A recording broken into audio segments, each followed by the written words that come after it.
right, guys, we're going to talk about time today because I get so many comments and questions on how do you find the time? How do you do everything from YouTube, podcasting, actually designing for clients, running a business, living my life, having time to go play soccer, all the things. I get it. Life is busy. So we're going to break it down today in terms of how to manage everything, how to find more time, how to use your time wisely, and also some tips that I like to follow to help me get my things done throughout the week. Let me preface by saying I am not a perfect person. I actually am a very big procrastinator. I like to say all the time as an excuse that I work good under pressure. And I think a lot of creatives honestly kind of work like this, but I tend to wait till the last minute to do things a lot of the times. And sometimes it works really well. And I find that I actually deliver some of my best work when I am doing it within the last few days for the delivery. But also I've learned over time that I need to prepare for, success and have things figured out in order to not feel burned out down the line. And, just setting myself up. Proper preparation leads to success and a really clear mind. So I never want to preach, waiting and working under pressure all the time. I really want to share the ways that I'm able to at least prepare the things that I know are going to help me down the line. So let's get into it. Okay. First thing is that I feel we need to simplify our business models.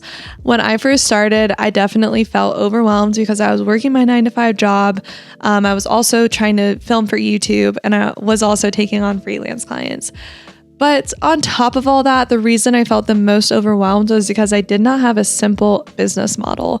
I didn't really know what I was offering yet. I was kind of all over the place in terms of if I wanted to do logo designs or website designs or package design or print design. I was working with a lot of clients that also kind of had an older mindset in terms of they felt that print collateral and mailing things out was the best way to do marketing. Whereas now I'm able to kind of educate and help my clients on what I think will work best for their business. But I didn't have a simple business model. And I think that for a lot of new designers, it's hard to really figure that out. But figuring that out is going to help you in your mind and your time. So here's what I would suggest for simplifying it. Figure out what lights you up. Do you get super excited to design logos, or do you get super excited to design websites? Or maybe you get super pumped to develop the websites. Figure out what excites you the most, and also be realistic with your timeline right now. Are you running a business while, working a 9-to-5? How much time do you have in your day to actually dedicate to something?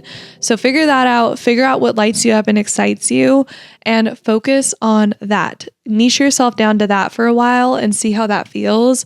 See if that kind of helps your stress, your mood, everything. Just figure out if that is going to kind of simplify everything for you. So niching down to either a specific service type or a specific industry. I know that I was so nervous to do this because I was so afraid that niching myself would actually get rid of clients and have people walk away because they don't fit within that niche, but it doesn't work that way. If people want to work with you, if they've been referred to you, or if they like your work, they're going to reach out to you, whether you are not in their niche or if you are. So don't be afraid to do that. It'll help you simplify things, which in turn will help your mindset and your time. So that really helped me. But also remember this: clear deliverables equals a clear mind. So you cannot go to a client in the beginning and be like, I can do all of this for you. I can do the logo, the branding, the brand strategy, the brand guideline, the print collateral, the website design, and all the little tiny things in between that they're asking for. If you have a lengthy list of deliverables that don't really align with what you typically like to provide, or maybe they don't align with what you think is actually going to help them, kind of sit with yourself and figure out what you would actually suggest the client needs and what you feel comfortable delivering. Have those clear deliverables and know how to express that to the client. I wanted to share this one in the beginning because it's a bit of a longer one, but really setting those clear deliverables, also simplifying your business model, is going to help save you so much time. Okay, the next one is to delegate and automate. I love this one because it's something that I feel we have to learn over time, because outsourcing things is scary, especially if you feel like you don't have a lot of extra money to spend. I get it. I'm still kind of like this where I'm like, but I can do it myself. I'm the type of person where I'm like, I know I can do it myself. So why am I going to go pay someone to do it for me when I can just use one more hour in the day to get it done myself? But life doesn't work that way. We are human. We can't do everything. I've had to learn this the hard way many times, where I get so burnt out and I'm like, you know what? I should have just had someone do this for me, because I could have been focusing on my relationship or going to soccer, going to the gym. Doing those things are actually going to help me show up and be the best version of myself. So don't be afraid to delegate and automate. And that doesn't have to be just within your business. This can be literally ordering meal prep instead of cooking every day. If that's taking time out of your schedule, think about ordering meal prep. I've done this myself where I'm like, you know what? I'm getting stressed out. I'm forgetting to eat my lunch. So I'm going to order some meals that are ready for me to go. That'll make me feel good and energized. So that's one option. Maybe looking into hiring a house cleaner, maybe looking into, I don't know, talking to your husband or boyfriend about, hey, can you do this for me this week today? Because I'm super busy and swamped. I need to focus on my business. Think about the ways that you can delegate things and get stuff off your plate that's really stressing you out. That's kind of easy to delegate, or, use a little bit of money to help you with your stress. So it doesn't always have to be business. Although for me, I typically do delegate a lot of things for my business, whether that is copywriting, social media, YouTube editing, things like that. I don't mind delegating that because I know it's going to help me focus on the client work, which I know I want to deliver something that is valuable to them. And if I have all these other things I got to do, it's going to be really hard for me to focus on just the clients. So figure out what is actually sit with yourself every single week and be like, what am I spending the most time on? What am I feeling the most stressed about doing? And I think it's really hard for me to relate this to everybody, because I know that there's moms out there. There's lots of people that have other commitments that I probably don't have, but I feel that there are things in our lives and our days that are taking a lot of time that could be delegated. So figure that out. And sometimes it's worth investing a little bit of money into it. So that would be my suggestion. But if you're like, you know what, I don't have a lot of money to invest yet, I want to still do things myself, but I feel like there's ways to kind of clear my schedule more. That is automating. When I actually took the time to set up my Dubsado and to figure out my actual marketing and social media plan for my personal brand, I was able to save so much time in my schedule. So what I have done is I've hired social media managers. I currently don't have one, but I am actually been reflecting on it a lot. And I'm like, they save me so much time. I spend around 2 to 3 hours in the morning preparing my posts for Instagram, TikTok, and YouTube. That's a lot of time. So it is worth it. They definitely took a lot of time. I got a lot of time back in my schedule, but it is an investment. I'm not going to be not going to beat around the bush. It's expensive to hire a social media manager, but it is worth it. Just like it's worth clients to pay for branding, it is worth us to pay for things that are taking a lot of time. But anyway, I used to outsource that, but I have actually automated a lot of my business now. So I have my Dubsado, which is reminding my clients of their invoices. It's sending out those automatic responses when they fill out my inquiry forms, which that takes a lot of time. All these little things take a lot of time. They take hours and hours. And I think a lot of times we don't realize that. So kind of figure out what is taking the most time, invest in those platforms. It's so valuable to invest in a $300 platform like Dubsado if it's going to help you get so much time back in your schedule every week. It's $300 a year, something like that, but it's so worth it. Whether it's Dubsado or whatever platform you decide to use, having those automated responses, those automated reminders is going to give you so much time back. So definitely look into delegating and automating in business, outside of business, whatever it is, and it's going to help so much. All right, I need a sip because I'm getting hyped for this episode. I'm not going to lie. Okay, the next one is just a little reminder that we need to have a zero shame policy around here. I know that we are all entrepreneurs. We have that entrepreneurial mindset where we're like, I visualize my highest self. I visualize my best self, which is getting up in the morning, going to the gym, coming back home, making a healthy breakfast, getting straight to work, having no distractions all day long, going to a coffee shop, even working longer there, ending my workday, having a great dinner with my husband, all the things that we picture our best, highest self doing. We put ourselves up to that standard, and I've noticed that a lot of us will beat ourselves up if we do not do those perfect tasks every single day. We need to have a zero shame policy around here. We are human. We cannot be perfect. As much as I try to be, as much as we all try to show up as our most perfect self every day, it's going to be really hard and draining when we keep beating ourselves up for not achieving all of that all the time. So something that's really helped me, and I've really noticed myself doing this the last this actually whole year, and it's been so refreshing, is I don't beat myself up. I used to be the type of person where if I woke up at 8 a.m. or even 7 a.m., I would beat myself up because I'm like, I should be waking up at 5 a.m., getting my workout done. I've been doing that lately, to be honest, and I'm kind of getting mad at myself for it because I'm like, I shouldn't be beating myself up for this. No shame over here. We are human. I probably needed that extra rest to actually show up on camera, to be my best self in business. And I'm so tired of shaming myself for not doing everything exactly how I envision it should be. So remind yourself that we are human. We can't be perfect, especially if you do have kids or a new baby or other personal things in your life going on, and you're trying to show up in your business. Just remind yourself, we are all human. We're living this human experience, and it's okay to not be perfect every single day.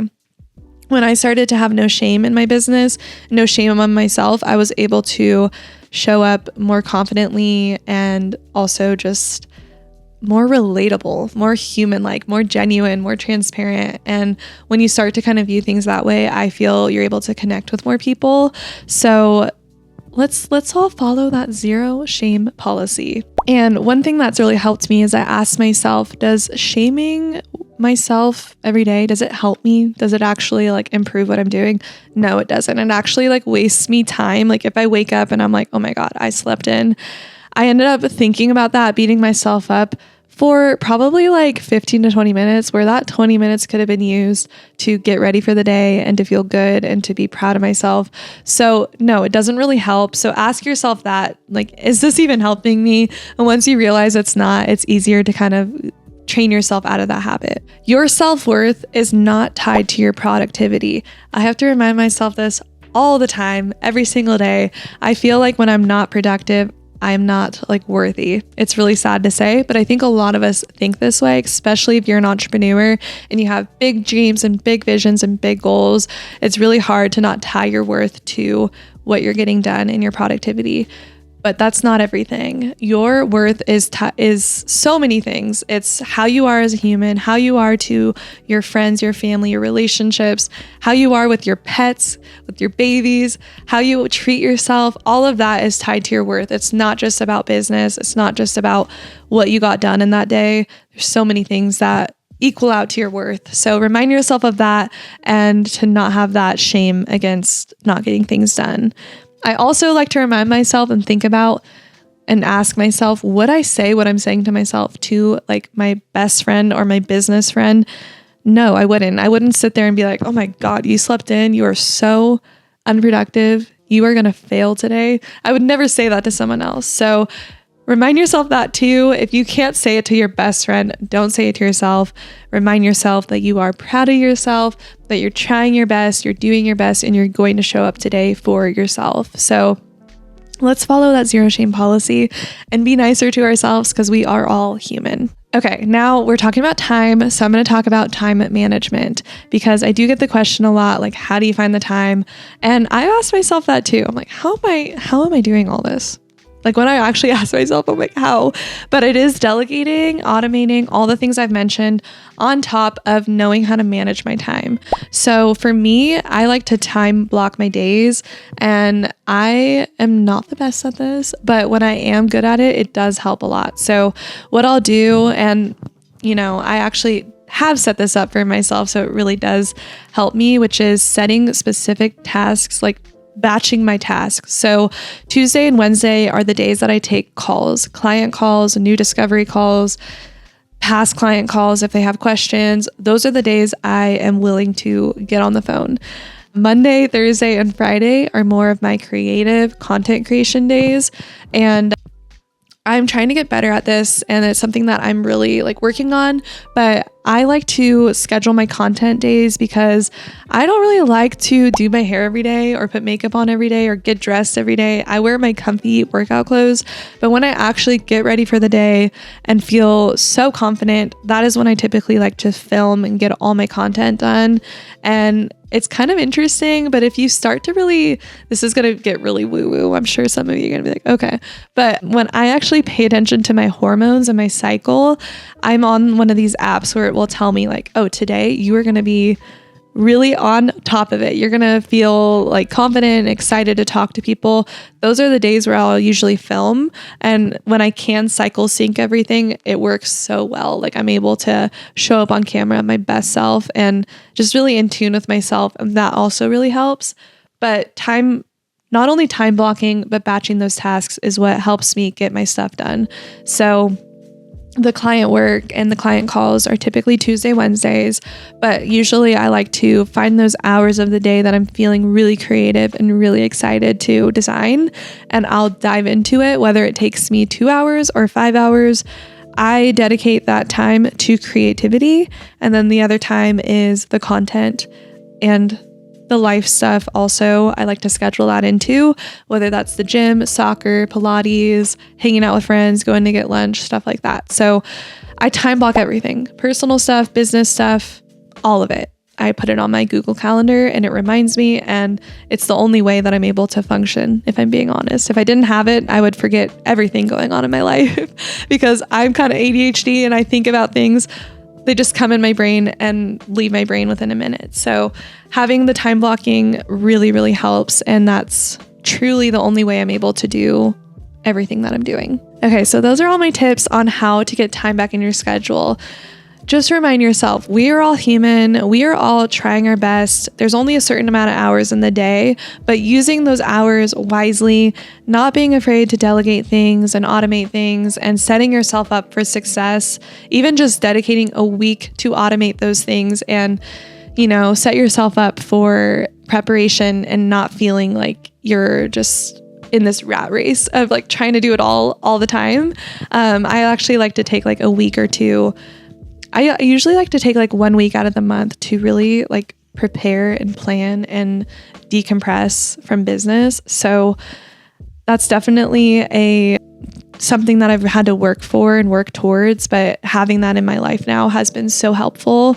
And also that zero shame policy of giving myself the rest, allowing myself to take some time off if I need it, and not beating myself up over that. So I really hope that these tips helped you guys. I hope that it kind of, gave you some insight into how I'm doing all the little things. It's a lot. It's busy. I'm not going to lie. There's busy days, but there's also days that are not busy. And that's why we are entrepreneurs. We're entrepreneurs for the freedom in our day, in our life.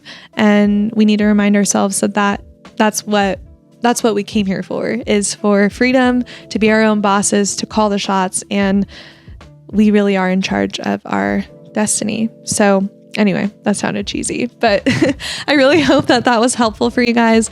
Let me know if it was by giving this video a thumbs up if you enjoyed it, or subscribe to my YouTube channel and follow me on Spotify if you want to listen to the podcast episodes there. But thank you guys so much for being here, and I love and appreciate you all, and I will see you in my next episode.